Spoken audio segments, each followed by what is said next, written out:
Oras alas 3 ng madaling araw.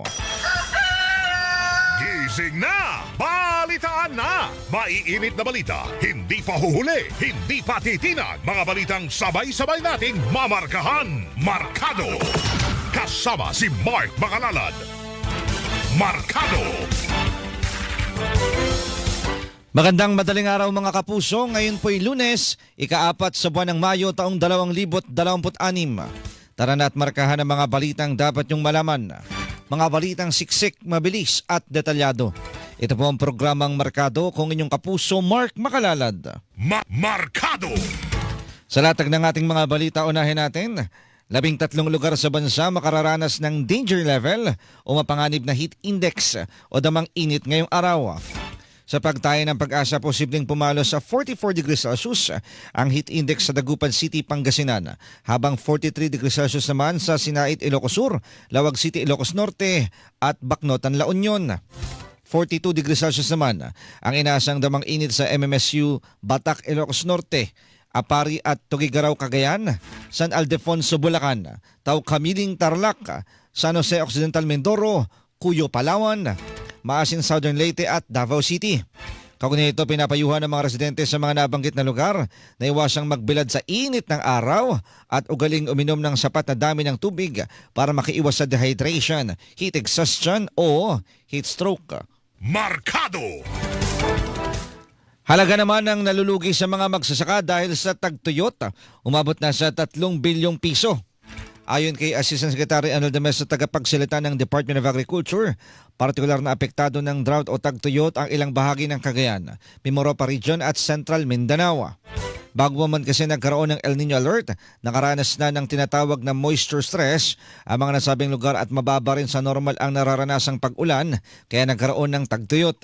Pagtitiyak naman ng DA, may ginagawa na silang aksyon para matugunan ang problema ng mga magsasaka. Markado! Presyo ng mga produktong pang-agrikultura, walang dahilan para tumaas sa kabila ng epekto ng tagtuyot. Ayon kay Assistant Secretary Arnel de Mesa, tagapagsalita ng Department of Agriculture, sapat ang supply ng lokal at imported na bigas at ng mga gulay dahil katatapos pa lamang ng anihan at mayroon pang aanihin sa ilang lugar.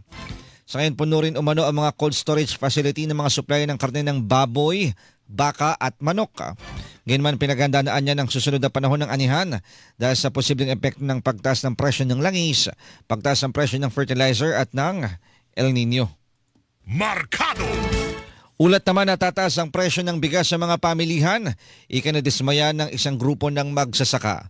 Sa kabila ito ng palugi na umanong benta ng mga magsasaka ng kanilang mga inaning palay sa mga trader. Ayon kay Remy Albano, Pangulo ng National Confederation of the Irrigators Association, 15 pesos kada kilo na lamang nila nabibenta ang wet o basang palay. Kahit pa 14 pesos kada kilo ang puhunan para rito. Susubukan din umano nilang magbenta ng palay sa National Food Authority o NFA pero nabigo sila dahil puno na ang mga bodega nito. Markado!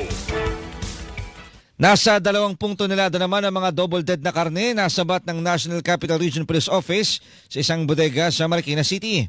Arestado sa operasyon ng 12 individual, kabilang ang nangangasiwa sa pasilidad, administrative staff at mga security personnel nito. Ayon kay NCRPO Chief Police Major General Anthony Aberin, kumpirmadong matagal nang expired ang malaking impact ng mga frozen product. Kung hindi umano ito napigil ng mga otoridad, posibleng magdulot ito ng malawakang pagkalat ng foodborne illness sa Metro Manila. Markado! Taas presyo naman sa mga produktong petrolyo nakaamba bukas. Ay sa isang impormante sa industriya ng langis, batay sa mean of blood Singapore trading at average ng foreign exchange, posibleng tumaas ng piso at 45 sentimo. Hanggang 2 piso at 50 sentimo ang presyo ng kada litro ng diesel. 2 piso at 80 sentimo naman hanggang 4 na piso ang inaasang taas presyo sa kada litro ng gasolina. Ang taas presyo ay bunsod pa rin ng paghina ng piso kontra dolyar. Markado! Samantala, pagpapatupad ng price cap sa diesel sa loob ng 6 na buwan, isinusulong ng isang kongresista. Ayon kay Caloocan City 2nd District Representative Edgar Irice, dapat otomatikong ilagay sa 70 pesos kada litro ang presyo ng diesel sa sandaling magkaroon ng surge o biglaang pagtaas sa presyo. Malaga mo nang masubsidize ng gobyerno ang diesel dahil hindi naman lahat ng apektadong mamamayan ay nabibigyan ng ayuda. Kakayanin naman anya itong gawin ng pamahalaan dahil para ito sa mga mamamayang apektado ng krisis sa langis. Markado! Pang-regulate sa mga motorcycle taxi, dapat pangasiwaan na ng Land Transportation Franchising and Regulatory Board o LTFRB. Kasunod rin ito ng pagpapatigil ng Department of Transportation sa pagtanggap ng mga bagong motorcycle taxi rider. Ani Atty. Ariel Inton, presidente ng Lawyers for Commuter Safety and Protection, ilang taon nang nakalipas pero hanggang ngayon ay nasa pilot test pa rin ang operasyon ng mga MC taxi. Wala rin na niyang batas, walang department order at walang memorandum circular ang LTFRB para mabigyan sila ng prangkisa. Markado! Samantala, Segment 3B ng Cavitex o C5 Link o ang bagong bukas na expressway na nagkokonekta sa Cavitex at C5 Road sa Taguig City, maniningil na ng toll simula bukas, May 5. Sa abiso ng Cavitex, ang mga sasakyang nadaraan sa Cavitex C5 Link mula Taguig patungong Sucat, Parañaque at pabalik ay magbabayad ng 59 pesos para sa Class 1, 117 pesos para sa Class 2 at 176 pesos para sa Class 3.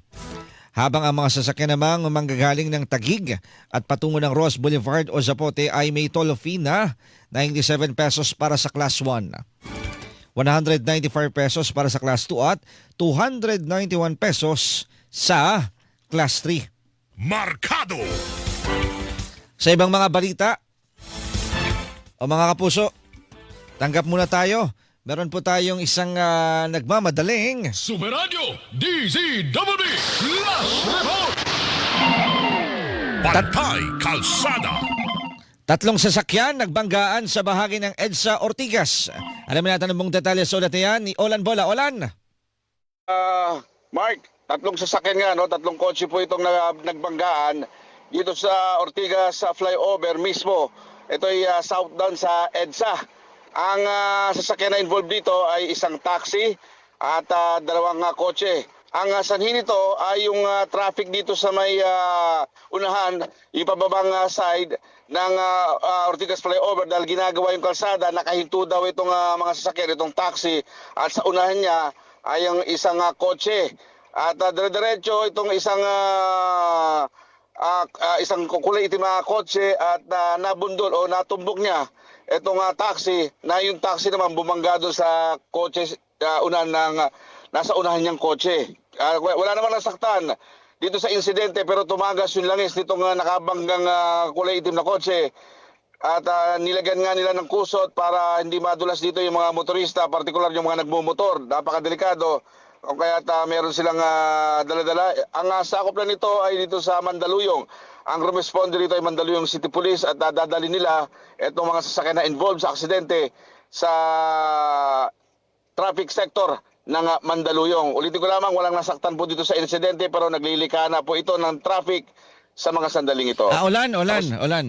Yes. Ilang linya yung inukupan nung aksidente? Isa lang naman kasi sinakop na nila itong gilid, itong bus lane. At dito nila itatanggalin kasi yung coaching bumangga, yung kulay itim ay hindi na maandar at kung kaya ito'y hinihila na ngayon ng tow truck. Pero yung dalawang sasakyan, mukhang yung taxi, mukhang medyo grabe din dahil ang tama nito huli at unahan. Yung isang kotse na nasa unahan naman ay mukhang hindi naman ganun katindi yung damage. Parang at least nakapagpreno pa itong taxi at hindi siya tuluyang talagang tumbukin o yung malakas yung impact nitong taxi dun sa isa pang kotse sa unahan niya. Isa na lang, Olan. So, Nabanggit mo yes. yung bus lane, no? Yung bus lane naman ngayon, operational. Oo, may nakikita nga tayong dumadaang bus dito pero nilalagpasan niya na lamang itong aksidente. Dahil doon sa gitnang bahagi nitong gitnang bahagi nitong Ortigas flyover, dito nagkalat yung langis. Mukhang dito nangyari aksidente, itinabi na lang nila para hindi makaistorbo dito sa mga dumadaang sasakyan. Dito tumagas yung langis, may kusot at nagdadahan-dahan nga rito yung mga motorista dahil okay naman dalawang lane na nakakadaan at saktong-sakto pero talaga bumabagal sila. Bukod dun sa pag-uosyoso ay medyo nagdadahan-dahan din sa kalsada dahil may kusot nga at alam nila na tumagas ang langis dito sa sasakyan na kulay itim na bumangga dito sa dalawang sasakyan. Okay, maraming salamat, Olan. Ako si Olan Bola ng GMA Super Radio DCWB, balitang totoo. Super Radio DZWB Flash Report. Pantay Kalsada. And ay mga daraan po sa bahagi ng EDSA Ortigas, yan po yung southbound. Sakop ng Mandaluyong area, meron pong 3 sasakyan dyan na nagbanggaan. Kaya mahirap kapag halimbawa may tumumbok sa likod mo, tapos merong sasakyan naman sa harap mo. Nako, may pagmalakas ang impact niyan, tatamaan din talaga at damay-damay yung mga sasakyan. Kaya ingat-ingat tayo ha mga kapuso. Balik po tayo sa balitaan. Arawang sahod ng mga manggagawa sa buong bansa dapat itaas sa 1,277 pesos. Ayon kay Sunny Africa Executive Director ng Ibon Foundation, patuloy ang pagtaas ng presyo ng mga bilihin na pinalalapan ng epekto ng gera sa gitnang silangan. Lumabas din niya sa kanilang pag-aaral na mas mababa sa poverty threshold. Para sa pamilyang may 5 miyembro ang arawang sahod ng mga manggagawa sa lahat ng rehiyon.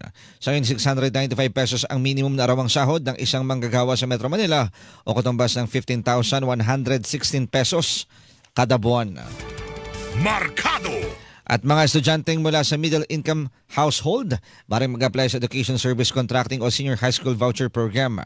Yan ang sinabi ni Department of Education, Undersecretary for Finance Edson Byron C. Bagaman prioridad niya sa programa ang mga estudyante mula sa low-income earner, family, beneficiaryo ng 4Ps, indigenous people at PWD o special needs learners. Kailangan din niya ay accredited ang mga pribadong paaralan para makapag-alok ng Education Service Contracting Program.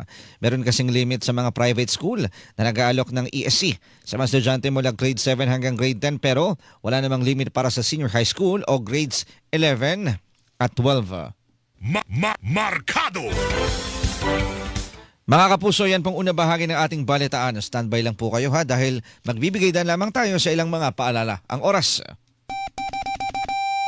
12 minuto makalipas ang 3:00 ng madaling araw. Labanan ng fake news dapat totoo. Markado sa Super Radio DZWB. Markado. Super Radio DZWB. Balitang tama. Balitang totoo.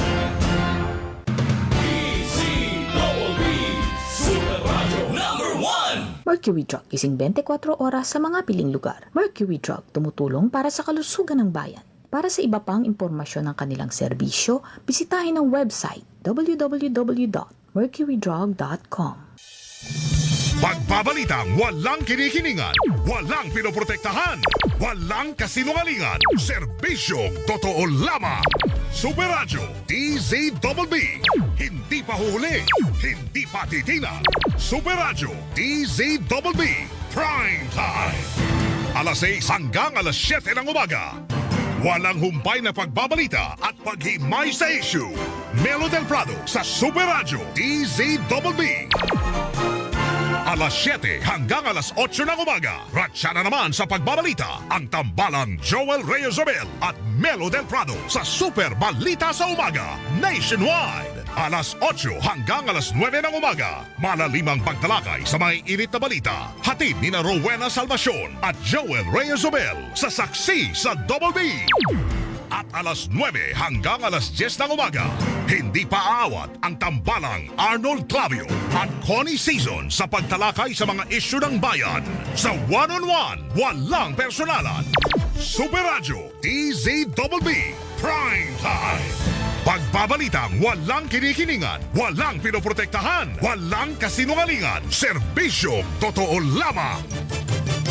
Super Radio DZWB Prime Time. Para hindi mahuli sa mga balita, sundan ang mga social media account ng Super Radio DZWB. Mag-subscribe sa aming YouTube channel at i-follow kami sa Facebook, TikTok at X. Hanapin lamang ang Super Radio DZWB para makita ang aming mga official social media account. Tutok na para sa mga balitang tama at totoo, mga kapuso. Mercury Drug gising 24 oras sa mga piling lugar. Mercury Drug tumutulong para sa kalusugan ng bayan. Para sa iba pang impormasyon ng kanilang serbisyo, bisitahin ang website www.mercurydrug.com.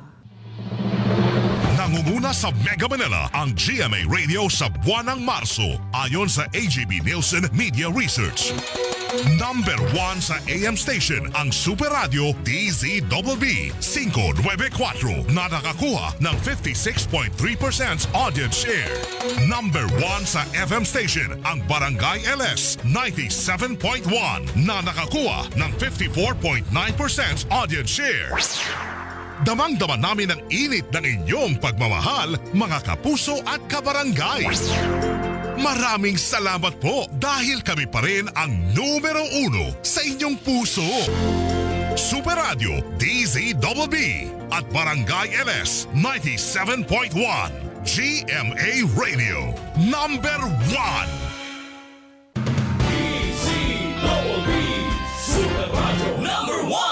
Mga kapuso, ako po si Rowena Salvacion. Lubos po ang aming pasasalamat dahil kami ang inyong pinagkatiwalaan sa pagbabalita. Hindi namin sasayangin ang inyong pagtitiwala mga kapuso, kaya naman dito sa Super Radio DZBB, makatitiyak kayo na walang kinikilingan, walang pinoprotektahan. Noon at ngayon, serbisyong totoo.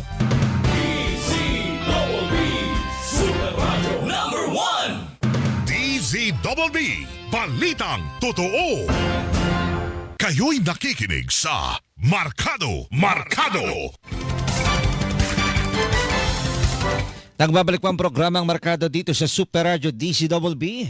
Mga kapuso, huwag pong kalimutang i-follow ang aming social media accounts. Hanapin lamang Super Radio DZBB sa Facebook, sa Expo na dating Twitter at maging sa TikTok. Meron din po kaming YouTube channel. Search nyo lamang Super Radio DZBB at mag-subscribe. Salamat po mga kapuso. At syempre salamat sa mga kapuso po nating palagi nakatutok. Ayan, gising na gising. Nagkakape na habang nakikinig ng balita sina Sheroke, Nelson Malinaw, Navajo Carmel. Siyempre si Ate Antonina Fangon, Buboy Menyes, sina Nanay Grace at Nanay Dory, at gayon din si Sam Lapore. Ayan, happy watching Sam. Oo. At dun sa mga kapuso po nating laman ng kalsada, ingat-ingat po tayo saan man tayo papunta. Markado. Balik tayo sa balitaan. 17 minuto na makalipas ang alas 3. Bulkang Mayon sa Albay muling nagbuga ng abo kahapon. Ayon sa FIVOX, patuloy ang effusive eruption ng Bulkang Mayon. Nagkaroon din ng pag-agos ng uson o pyroclastic density current sa direksyong Timog Kanluran na epekto ng lava flow collapse. Hanggang kahapon nakapagtala rin ng 182 rockfall events sa 3 pyroclastic density current sa bulkan. Kaugnay nito, suspendido na ang pagpasok o pasok sa lahat ng antas sa mga pampubliko at pribadong paaralan sa Ginumatan Albay ngayong araw. Markado. Libo-libong bahay, mga kalsada at mga taniman sa Albay nabalot ng makapal na abo dahil sa pag-alboroto ng Bulkang Mayon. Sa bayan ng Ginubatan, halos mag-zero visibility na dahil sumabay pa sa ihip ng hangin ang ashfall. Ayon sa National Disaster Risk Reduction and Management Council o NDRMC, nakaranas ng heavy o matinding ashfall ang mga bayan ng Ginubatan at Kamalig habang napuruhan din ang Ligao City. Kaugnay nito, puspusan na ang operasyon ng Department of Public Works and Highways o DPWH para maalis ang mga abo sa kalsada at hindi ito bumara sa mga kanal o daluyan ng tubig. Bukod sa ashfall, problema rin sa ngayon ng mga residente ang supply ng malinis na tubig, lalo't posibleng kontaminado na umano ang kanilang water source. Markado. Mahigit 30,000 pamilya sa Albay apektado ng pag-aalboroto ng Bulkang Mayon. Ayon kay Albay Governor Noel Rosal, batay sa paunang tala, mahigit 6,000 bahay na ang naapektuhan ng ashfall pero inaasahang madaragdagan pa ito. Dahil dito tinitignan ng posibleng pagpapalawak sa permanent danger zone na kasalukuyang nasa 6 na kilometro mula sa paligid ng bulkan. Kung palalawakan kasi sa 7 kilometro ang permanent danger zone, karagdagang 10,000 pamilya ang kailangang ilikas sa Albay. Tiniyak naman ng Albay Public Safety and Emergency Management Office o APSEMO na nakahanda ang mga evacuation centers sakaling magsagawa ng mga karagdagang paglilikas. Markado. Mga ahensya naman ng pamahalaan inatasan ni Pangulong Bongbong Marcos na agarang magatid ang tulong sa mga komunidad na apektado ng pag-alboroto ng Bulkang Mayon sa Albay. Sayang puspusan ng mga operasyon ng mga otoridad para matiyak ang kaligtasan at maprotektahan ang kalusugan ng publiko. Kabilang sa inuutos ng Pangulo ang maigpit na pagbabantay sa mga ilog at daluyan ng tubig dahil sa posibleng pag-agos ng lahar, lalo na kung magkakaroon ng malakas na pag-ulan. Hindi kahit naman ng mga residente na maging alerto at mapagmatsyag, matili sa loob ng bahay hanggat maaari, magsuot ng protective mask at sumunod sa mga paalala hinggil sa kaligtasan na ipinalabas ng kanilang mga lokal na pamahalaan. Markado! Department of Health at Albay Provincial Health Office na mahagi naman ng halos 10,000 face mask sa mga residente sa Albay na apektado ng ashfall. Ayon sa DOH, hindi ordinaryong alikabok ang abo mula sa bulkan na binubuo ng matatalas at maliliit na piraso ng bato, mineral at volcanic glass na mapanganib sa ilong, lalamunan at baga. Dahil dito pinapayuhan ng mga residente na magsuot ng N95 face mask o basang tela para hindi malanghap ang delikadong abo at magsuot ng proteksyon sa mata gaya ng salamin o goggles. Hindi kaya din ng mga residente na maglagay ng mga basang tuwalya sa mga puwang sa pinto at bintana para hindi pumasok sa loob ng kanilang mga bahay ang abo. Maigrin uminom ng maraming tubig o manatiling hydrated para mabawasan o maiwasan ang iritasyon sa lalamunan, bibig at baga. Markado! Delikado po yan pag nalanghap. At kapag yung balat nyo naman nalagyan o natamaan, pwede po kayong ma-irritate, pwedeng mangatiyan. Mga sasakyang panghimpapawid, hindi muna pinapayagang dumaan sa paligid ng Bulkang Mayon sa Albay. Sa inilabas na notice sa airman ng Civil Aviation Authority of the Philippines o CAAP, pinapayuhan ng lahat sa aviation na sumunod sa mga restrictions airspace kasunod ng pag-aalboroto ng bulkan. So hindi pa pinapayagan ang paglipad ng mga sasakyang panghipapawid sa hanggang 11,000 talampakan sa loob ng 6 na kilometrong radius mula sa tuktok ng bulkan. Pinapayuhan din ng lahat ng airline operators, piloto, dispatcher at iba pang aviation stakeholders na makipag-ugnayan sa air traffic services at subaybayan ang mga opisyal na anunsyo. Markado! Pagdalaw naman sa mga persons deprived of liberty o PDL sa 6 na kulungan sa Albay na pinangangasiwaan ng Bureau of Jail Management and Penology, suspendido muna dahil sa pag-alboroto ng Bulkang Mayon. Ayon kay BJMP spokesperson, Jail Superintendent Jerex Bustinera, kabilang sa mga tinutukan nilang bilangguan ay ang Kamalig District Jail na 9 na kilometro lamang ang layo sa bulkan. Sa ngayon wala naman anyang napaulat na nasaktan o nasawing PDL dahil sa ashfall at wala rin kinailangang ilikas. Markado!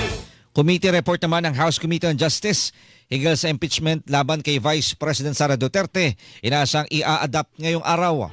Inaasang i-a-adapt ng komite ngayong araw ang committee report na nagsasabing may probable cause o sapat na batayan para umusad sa paglilitis ang reklamong impeachment laban sa bise. Ayon kay House Committee on Justice Chairperson at Batangas 2nd District Representative Jerby Luis Ro, kasama sa i-a-adapt ang articles of impeachment. Matapos nila ipadadala na ito sa plenaryo para konsiderang maisalang sa debate at botohan ng lahat ng kongresista. Markado! Caloocan City 2nd District Representative Edgar Erice hindi makikibahagi sa botohan ng Kamara para sa reklamong impeachment laban kay Vice President Sara Duterte. Git ni Erice, ayaw niyang magamit sa labanan ng dalawang malalaking dinastiya sa politika. Hindi mo na siya makakapayag na maging bahagi ng isang moro-moro at proseso na hindi naman talaga nagsusulong ng tamang pamamahala at pananagutan. Himukin din umano ni Erice ang kanyang mga kapartido sa Liberal Party na huwag sukuan ang mga Pilipino at piliin ang tama.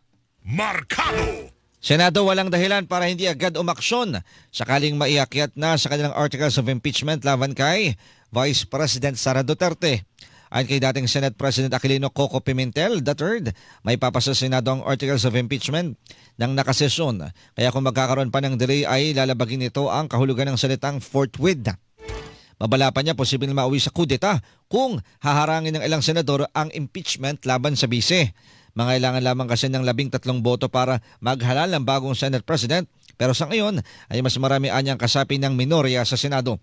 Sa tingin pa ni Pimentel, maninindigan si Senate President Tito Soto kahit pa mapalitan siya sa pwesto. Markado! Desisyon naman ng Korte Suprema na ipawalang bisa ang dismissal order o kautusan ni dating Pangulong Rodrigo Duterte na nagpapatanggal sa pwesto kay dating Overall Deputy Ombudsman Arthur Carandang, may tuturing na pagwawasto sa sistema. Ayon kay Atty. Paulo Tamase, Constitutional Law Professor, nakasad sa desisyon na walang jurisdiksyon ang Office of the President na magpataw ng parusang administratibo sa mga mataas na opisyal ng Office of the Ombudsman bilang isang independent constitutional body. Dahil sa naturang desisyon, inasanaan niyang mapalalakas pa ang investigasyon ng ombudsman sa mga opisyal ng pamahalaan na sangkot sa katiwalaan. Samantala sinabi ni Atty. Tamasin na tungkol sa ill-gotten wealth ni dating Pangulong Duterte ang pahayag noon ni Carandang. Kaya naman depende na umano sa Senado na tatayong impeachment court kung ipatatawag din si Carandang sa pagdinig sakaling tuluyang maiakyat ang articles of impeachment laban kay Vice President Sara Duterte. Markado! Watawat naman ang Pilipinas matagumpay na naitaas ng atin ito civilian mission sa Pag-asa K2 o Sandy Key noong weekend. Sa kabila ng pagbuntot ng barko ng China Coast Guard, sa barkong sinasakyan ng mga sumama sa atin ito civilian mission.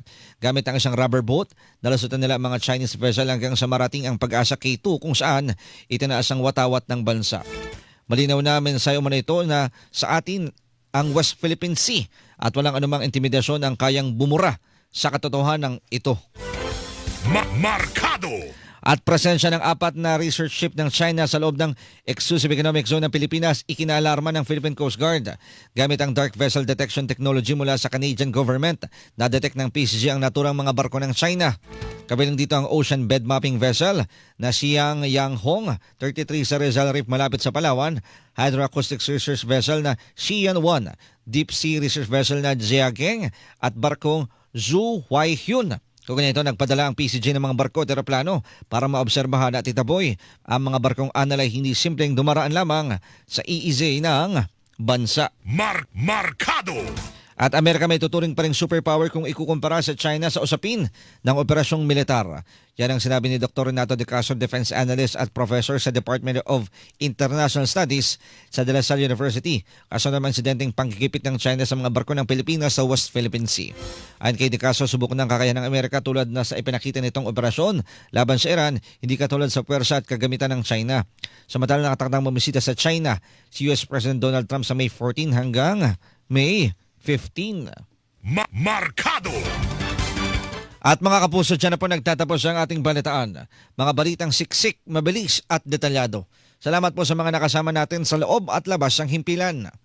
Huwag bibitiw, huwag mawawala. Antabayanan po, susunod ng programa, Umaga na Balita na kasama si Alan Gatus. Mga kapuso, dito sa DCWB walang kinikilingan, walang pinoprotektahan. Noon at ngayon, serbisyong totoo.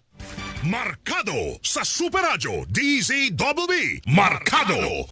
Super Radio DZWB. Balitang tama, balitang totoo.